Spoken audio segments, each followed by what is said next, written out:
Hi guys, welcome back. I am Vivek Singhal from tradingwithvivek.com। और आज मैं आपको बताने वाला हूं एक इतनी सिंपल स्ट्रेटजी जिसके बेस पर कोई भी पैसे कमा सकता है। अगर आपके पास टाइम नहीं है तो आप वीकेंड में इसको एनालाइज करके पैसे कमा सकते हैं। आप सर्च कर सकते हैं या फिर आप घर पर आकर थोड़ी सी देर में आइडेंटिफाई कर सकते हैं कौन सा शेयर बाइंग रेंज में है, कौन सा नहीं है।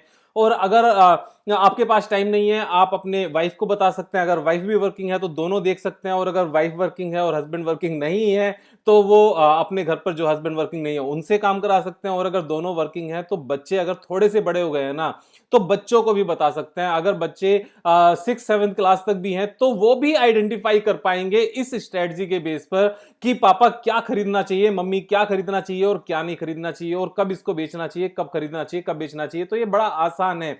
इसमें एक जो छोटी सी हेल्प आपको मेरी तरफ से चाहिए होगी वो ये चाहिए होगी कि मैं टाइम टू टाइम जो हमारी V40 and V40 next companies हैं जिनका कंबाइन टुगेदर V80 जो कंपनीज हैं, अपनी 80 कंपनीज हैं, वो मैं लगातार अपडेट करता रहूं। और मेरी तरफ से ये प्रॉमिस है कि मैं वो लगातार अपडेट करता रहूंगा। मैंने जैसे पहले भी बताया था, V40 कंपनीज में हमारी लार्ज कैप कंपनीज आती हैं जो बेसिकली मार्केट लीडर हैं और बहुत सारी अच्छी कंडीशंस हैं जिसके बेस पर वो ग्रेट कंपनीज हैं। और V40 नेक्स्ट में अगेन ग्रेट कंपनीज हैं लेकिन वो मिड कैप या स्मॉल कैप में हैं। तो ये V80 कंपनीज अपने सेक्टर की most of the companies are the market leaders और among the market leaders and these are the great companies. अब इनको करना कैसे है? करना बड़ा आसान है। देखो, मैं एक बड़ा सिंपल सा आपको ये तरीका बताता हूं कि आपने V80 कंपनीज को लेना है। यहां पर आप इसकी एक वॉच लिस्ट अलग से बना सकते हो। तो मैंने यहां पर V80 कंपनीज की एक पूरी वॉच लिस्ट लगाई हुई है। मैं सबसे पहले वाले को सिलेक्ट किया, HDFC बैंक को। फिर हमने क्या करना है, यहां पर डेली चार्ट लेना है। डेली चार्ट ही लेना है, दूसरा चार्ट नहीं लेना है। और जो आज की डेट है वो है, जैसे 10th मार्च की आज की डेट है, तो हमने 6 मंथ्स का यहां पर चार्ट देखना है। तो 10th मार्च से लेकर अगर हम 6 मार्च देखें तो 10th मार्च से लेकर 10th अगर सितंबर लेते हैं तो हमारा ये 6 मंथ का चार्ट हमारा ओपन हो जाता है। तो हमने यहां पर ये 6 मंथ्स का चार्ट ओपन कर लिया। अब हमें करना क्या है? हमें करना है कि जब ये 6 मंथ के चार्ट पर सबसे लोएस्ट लेवल पर होगा तब हमने बाय करना है, और 6 मंथ के चार्ट पर जब ये ऊपर के लेवल पर होगा तब हमने सेल करना है। ये बड़ी सिंपल सी स्ट्रेटजी है। हम एक एक करके इसको एक बार देखते जाएंगे और पता चल जाएगा हमें कि कौन कौन से स्टॉक्स अभी बाइंग रेंज में है और कौन कौन से स्टॉक में हमें प्रॉफिट बुक कर लेना चाहिए। तो यहां पर प्रॉफिट बुक करने के बारे में अभी हम नहीं ध्यान कर रहे हैं क्योंकि हमने जो स्टॉक्स को पहले परचेज किया होगा, इन सभी स्टॉक्स को, वो हो सकता है डिफरेंट स्ट्रेटजी के बेस पर हमने यहां पर बाय किया हो। लेकिन अभी जो हम लोग यहां पर सर्च करने वाले हैं वो सर्च करते हुए एक बार देख लेंगे कि कौन कौन से बाइंग रेंज में है और उनको मार्क करते चलेंगे। लास्ट में देखेंगे कि कौन कौन से स्टॉक्स की हमारी वो लिस्ट निकल कर आई है जो बाइंग रेंज में निकल कर आती है। तो मैं नीचे करता हुआ जा रहा हूं लगातार। यहां से कोटक महिंद्रा बैंक ये ऊपर चल रहा है, हाउसिंग HDFC ऊपर है, बजाज फाइनेंस ऊपर है, ICICI जनरल इंश्योरेंस भी ऊपर है, HDFC लाइफ ऊपर है, बजाज फिनसर्व ऊपर है, ICICI ऊपर है,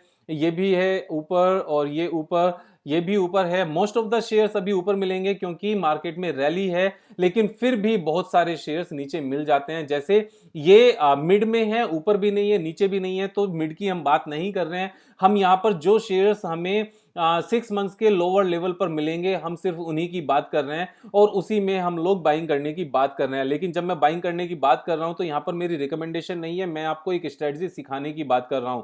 बाइंग या सेलिंग आप अपने डिसीजन के बेस पर ही करेंगे। जैसे एबट इंडिया, ये पिछले 6 महीने की रेंज में अगर देखोगे तो लोअर लेवल पर है, हम इसको मार्क कर लेते हैं। तो ये हमारा एक बाइंग सिग्नल है एक तरीके से। साथ में हमारा ग्लैक्सो स्मिथ क्लाइन यानी कि ग्लैक्सो फार्मा, ये भी हमारा लोअर रेंज में है, तो वो भी हमारा बाइंग के लिए हमने मार्क कर लिया। फाइजर भी हमने यहाँ पर बाइंग के लिए मार्क कर लिया। उसके बाद में हम नेक्स्ट गए, ये भी ऊपर है, ये ऊपर है, ये भी। और हमारा गोल्ड बीज हम गोल्ड प्राइसेस अभी यहाँ पर बाइंग रेंज में है, पिछले 6 महीने के एकदम लोअर लेवल पर है। ये बड़ा सिंपल सा तरीका है, लेकिन यहाँ हमने अप्लाई कहाँ पर करना है? हमने अप्लाई करना है जो सिर्फ और सिर्फ ग्रेट कंपनीज हैं। अब जैसे इसको देखोगे एस्ट्राजेनेका को, तो ये बिल्कुल ही अपने लोएस्ट लेवल पर है और यही एक बाइंग रेंज है क्योंकि ग्रेट कंपनीज एक रेंज में काम करती है, बहुत ज्यादा टूटती नहीं है। अवंती फीड्स लोअर रेंज में है, अपर रेंज में नहीं है। उसके बाद में हम और नीचे जा रहे हैं, यहाँ पर Bayer crop science, this is in the lower range, पिछले 6 महीने की लोअर रेंज में है। कैप्लिन पॉइंट हमारी लोअर रेंज में है। उसके बाद हम फर्दर जा रहे हैं लगातार, यहाँ पर एक्विटास हमारा ऊपर है, एक्विटास होल्डिंग बैंक ऊपर है, एरिस लाइफ साइंस ऊपर है, फिनोलेक्स केबल ऊपर है, फाइन ऑर्गेनिक हमें बाइंग रेंज में है, नीचे की तरफ है, गोदरेज कंज्यूमर भी हमारा नीचे की तरफ है, और उसके बाद में फर्दर हम लोग नीचे जा रहे हैं, आईसीआईसीआई सिक्योरिटीज हमारा नीचे की तरफ है, और फिर हम लोग परचेजिंग और ज़्यादा सर्च कर रहे हैं, एमसीएक्स मल्टी कमोडिटी एक्सचेंज ये बिल्कुल बॉटम पर है, और फर्दर हम लोग सर्च कर रहे हैं यहाँ पर, लेट्स सी। तो हमारी ये लिस्ट बनती जा रही है क्योंकि हम ऊपर यहाँ पर मार्क करते जा रहे हैं, जो भी हमारा नीचे के लेवल पर है उसको मार्क करते जा रहे हैं। तो जनरली होता यही है कि जब कोई चीज़ें बहुत अच्छी नीचे प्राइस पर मिलती हैं, उसके बाद में जब हम उनको बाइंग करते हैं और बाइंग करके रखते हैं, तो विद इन 6 मंथ्स वो ऊपर की रेंज में आ जाती है, क्योंकि ये ग्रेट कंपनीज है। तो हमने पूरा ये सर्च कर लिया यहाँ पर, और पूरा सर्च करके अगर हम देखेंगे यहाँ पर कि कौन कौन से शेयर्स आए हैं, तो रेड लिस्ट में यहाँ पर चले जाओ, ये सारे शेयर्स हमारे निकल कर आ गए हैं। और ये कौन कौन से हैं? Abbott India, Glaxo, Pfizer, gold bees यानी कि gold ETF, AstraZeneca, Avanti feed and Bayer crop science, Caplin point, fine organic, Godrej consumer, ICICI securities and MCX. तो हमारे कितने हो गए? 1 2 3 4 5 6 7 8 9 10 11 12। तो आउट ऑफ 80 कंपनीज अभी भी ये 12 कंपनीज वो हैं जो नीचे की रेंज में चल रही है, और नीचे की रेंज को पता करना कितना आसान है वो मैंने आपको बता दिया है। साथ में मैं आपको एक और बहुत अच्छी बात बताने वाला हूं अपने इस YouTube चैनल की, जो हम ये एक फैमिली है, हम लोग ग्रो करते जा रहे हैं, ये चीज हमने देख ली है, चेक कर लिया है। तो अगर मैं एक नई विंडो खोल के आपको दिखाता हूं कि अगर हम YouTube पर जाते हैं और YouTube पर जाकर अपने नाम से अगर चैनल को सर्च करते हैं, तो यहाँ पर ये इंपॉर्टेंट एक मैसेज है जो मैं अपने सारे व्यूअर्स को बताना चाहता हूं कि विवेक सिंघल पर जाकर हमने सर्च किया तो हमें यहाँ पर वेरीफाइड आइकन मिल गया है, क्योंकि 1 लाख से ज्यादा सब्सक्राइबर हमारे हो गए थे। 1 लाख से ज्यादा जब सब्सक्राइबर हो जाते हैं तो यहां पर जो YouTube है, YouTube एक ऑप्शन देता है कि मींस ऑप्शन हमें नहीं देता, बेसिकली हम उनसे रिक्वेस्ट करते हैं कि आप हमारे चैनल को वेरीफाई कर दो, और अगर वो हमारे चैनल पर सारा कंटेंट, सारा जितना भी कंटेंट है वो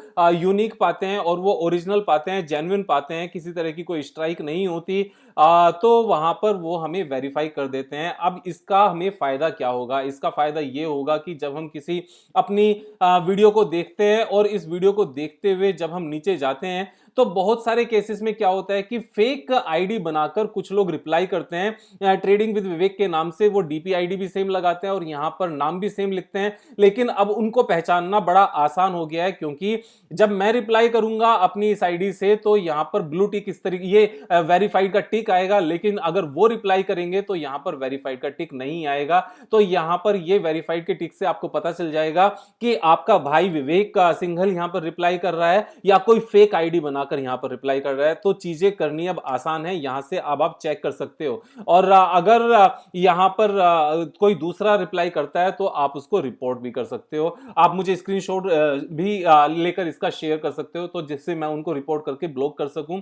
तो ये चीजें आसान होती है। देखो, इस तरह के लोगों को गार्डन में उगे हुए जंगली पौधों के जैसा कहा जाता है, इनसे बात नहीं की जाती, इनको मनाया नहीं जाता, इनको सीधा सीधा उखाड़ कर बाहर फेंक दिया जाता है। अदरवाइज ये जंगली पौधे बहुत स्पीड से, बहुत बड़ी तादाद में एकदम से ग्रो करने लगते हैं, और जो हमारे अच्छे पौधे हैं ना उनको भी बेकार करते हैं। तो इन जंगली पौधों से लाइफ में कभी बात करने की जरूरत नहीं है, और ये जंगली पौधे हर जगह पाए जाते हैं, ऑफिस में भी पाए जाते हैं, रिलेशनशिप में भी पाए जाते हैं, दोस्तों में भी पाए जाते हैं, और हर जगह पाए जाते हैं। तो थोड़ा सा इन जंगली पौधों को उखाड़ फेंकने की हमारी ताकत होनी चाहिए, और हमारा मन होना चाहिए, क्लैरिटी होनी चाहिए। यहाँ पर ये 12 स्टॉक्स हैं, those are good to buy at current price according to this strategy. अगर बच्चों को सिखाना है ना, तो बच्चों को इस स्ट्रेटजी के बेस पर सिखाना शुरू करो। और V80 जो ये लिस्ट है, इस V80 लिस्ट में आप एक काम और कर सकते हो कि अगर कोई कंपनी आपको अच्छी लगती है जो V80 में नहीं है, लेकिन आपको लगता है कि वो V80 का पार्ट होना चाहिए, तो आप इस V80 को V90 बना सकते हो, V100 बना सकते हो, मींस अपने हिसाब से कुछ नए शेयर्स को ऐड कर सकते हो। अगर आपको लगता है कि इसमें से कोई कंपनी बेकार है जो आपके हिसाब से नहीं अच्छी है,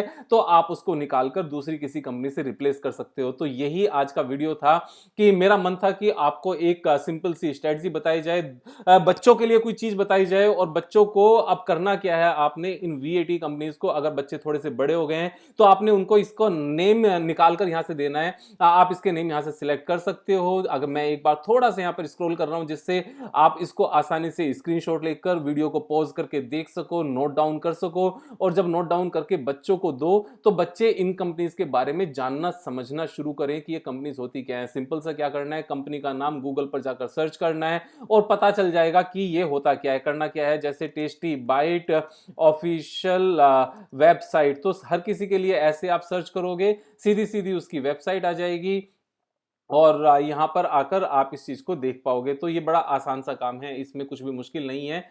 वेबसाइट पर जाकर आप सर्च करोगे, थोड़ा सा स्लो हो जाता है बीच बीच में कोई वेबसाइट, इट डिपेंड्स। तो मैं ज्यादा नहीं खींचूंगा वीडियो को, कल फिर मिलेंगे एक नई वीडियो के साथ। तब तक के लिए मजे करो यार। Thank you so much, have a nice day.